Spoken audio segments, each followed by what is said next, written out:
Welcome back, everybody. My name is Tucker, and after an admittedly crazy NBA offseason where there was so much player movement and a ton of different All-NBA and All-Star caliber players moved teams, it kind of seems like the dust has settled at this point in terms of big name player movement, and a lot of the bigger names, the big stars in the league, have found their place for at least the next couple of years before we really get into any kind of other craziness in terms of player movement, anything close to what we saw this offseason.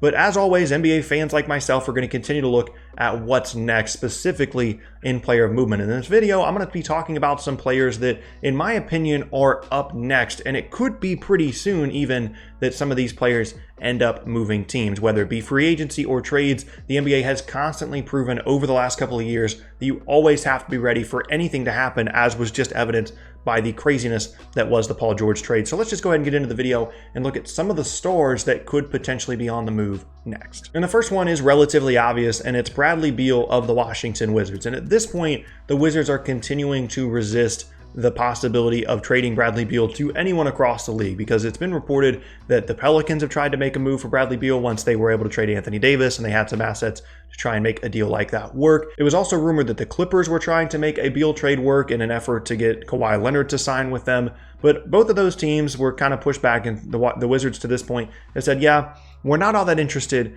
in moving Bradley Beal. But at some point, it has to hit them that this team isn't going anywhere. They don't have anybody else on the roster other than Rui Hachimura that you're really all that excited about. John Wall is going to probably not play at all next season. He's recovering from an Achilles injury and is on probably the worst contract in the league. He's probably one of, if not the most untradeable players across the entire league. They got rid of Otto Porter. They got rid of Kelly Oubre. Jabari Parker went elsewhere, if you even want to call him an asset. Thomas Satoransky is gone.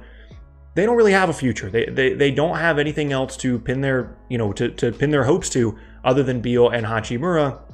And at some point, they've got to realize that it's time to move on. It's time to get assets for a rebuild out of Bradley Beal while he is at his peak value right now. And they should be able to get a ton out of him. And I have to imagine that whether it's at the trade deadline this year or next offseason, the Wizards are going to realize that this is a move that has to be made. Like, they're not going to be able to build anything significant around Bradley Beal over the next 3 to 4 seasons. And even if they sign him to an extension, he's not going to be happy while he's there. And they're going to have to move him eventually, in my opinion. So why would they wait? And he is certainly someone to keep an eye on as potentially the next player moved, the next star moved, depending on the timing and depending on how long it takes for the Wizards to kind of come to this realization that Bradley Beal is better off as a trade asset for them than an actual player. Next up now, and I know some of you guys are going to question the term star when I bring up this player, but it's Draymond Green. And when you're a perennial Defensive Player of the Year candidate, a borderline All-NBA guy, an All-Star, borderline All-Star at least, you got to be mentioned as potentially a star. So that's why he's in this video.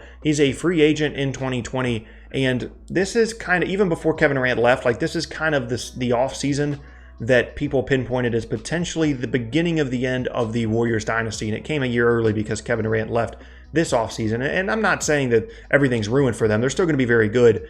But in terms of the core that they started this whole thing with back in 2015 when they won a championship, Draymond Green has been a huge part of that. And I think that's going to be the offseason that they're going to potentially look to move on from him. He's been the heart and soul of their team for a long time, but he's been on a relatively bargain deal for the last couple of seasons as well, and he's finally going to look to get that big contract this offseason.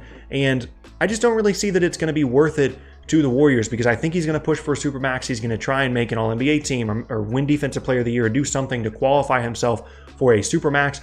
And it's going to be a situation similar to what Kemba Walker just went through with the Hornets. Their incumbent team, in Walker's case the Hornets, in this case the Warriors, is going to be motivated to bring that player back because they recognize their importance, but they're also not going to just throw a ton of money at them if they don't think that it's worth it. Like, I don't think the Warriors are going to offer Draymond the Supermax if he ends up being eligible for it, and I didn't think that I didn't think that the Hornets should offer Kemba the Supermax either. It's going to be a similar situation, and because of that, because they're probably looking at potentially moving on from him and him signing elsewhere in 2020, they could potentially look at a trade for him at the trade deadline this season, depending on how the season goes. So whether it's via trade or free agency, I would imagine that Draymond Green is going to be on a different team this time next year and could be another potentially star on the move across the NBA. Next up now is another pretty common trade target that I expect to be moved within the next year, and that's Kevin Love of the Cleveland Cavaliers. And I've already talked about him in a couple of different What's Next videos, whether it be the Rockets or the Trailblazers, but I think someone's going to recognize the value of Kevin Love to a team like Portland, like Houston, that's kind of one piece away from putting themselves in like the upper tier conversation in terms of contenders across the league. I think both of those teams are contenders based off, in Portland's case at least, some of the moves they've made this offseason and the regression of kind of the ceiling of the league with the Warriors not being what they have been.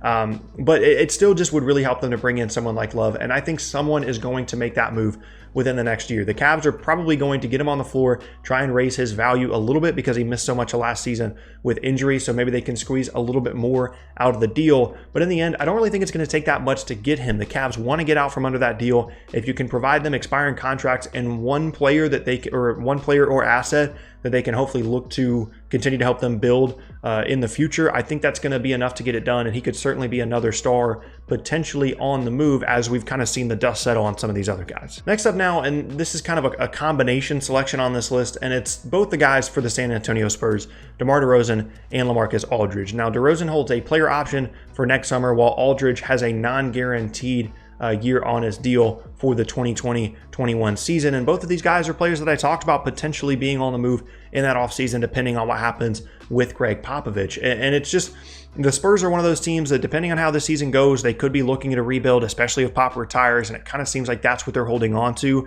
is waiting until he's ready to stop coaching so that they can at least provide him a good team while he's still there. But those are two significant players, DeRozan more so than Aldridge, but still two really significant players in that offseason, whether it's 2020 or 2021, that could potentially be on the move. And again, this is kind of where we're at with the star stuff at this point, if we're looking within the next calendar year. But again, this is kind of what we're looking at in terms of stars that could potentially be moved, because we've seen all these other guys move. So now we're kind of looking at the guys like DeMar DeRozan, like LaMarcus Aldridge, like Kevin Love, like Draymond Green, that could still be really impactful and kind of change the balance of a couple of different teams across the league, but aren't necessarily the big name stars that we become accustomed to, with the exception of guys like Bradley Beal. But again, that's within the next year. But these next two selections are more so about projecting even further into the future. And the big one to talk about in terms of 2 years from now, the summer of 2021, in terms of free agents, is Giannis Antetokounmpo. Now, in my opinion, if he becomes eligible for a Supermax extension that offseason and the Bucks are willing to pay him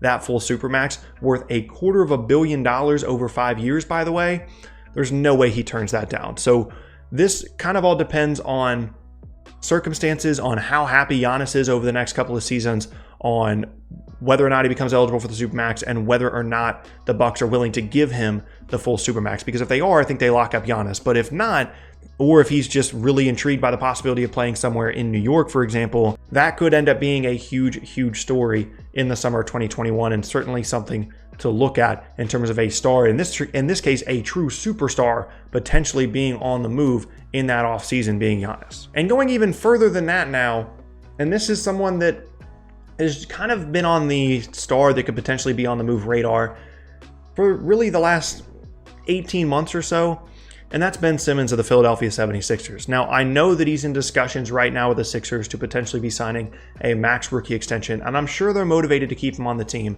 but this is looking like extremely long-term here, like somewhere within the next 3 years.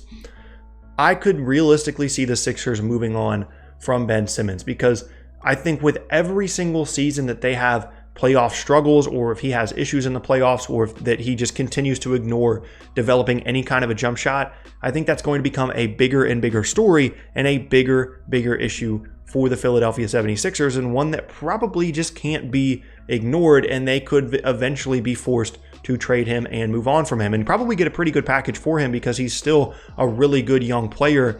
It's just, he's really not in the right situation. Like, he needs to be in a Giannis type role where he is just the guy surrounded by a ton of shooters.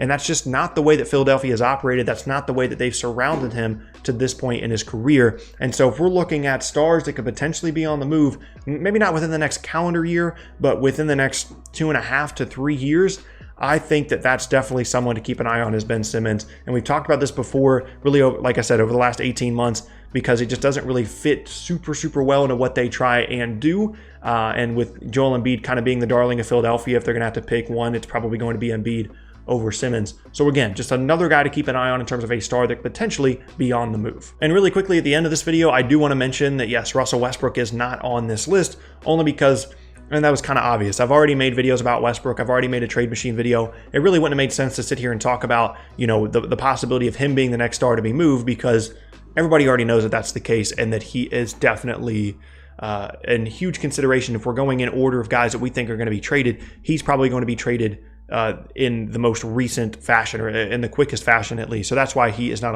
on this list, if you're wondering. But that is going to be the end of today's video, and I thank you all very much for watching. Once again, my name is Tucker. If you missed any of my previous videos, then be sure to check out the boxes on screen.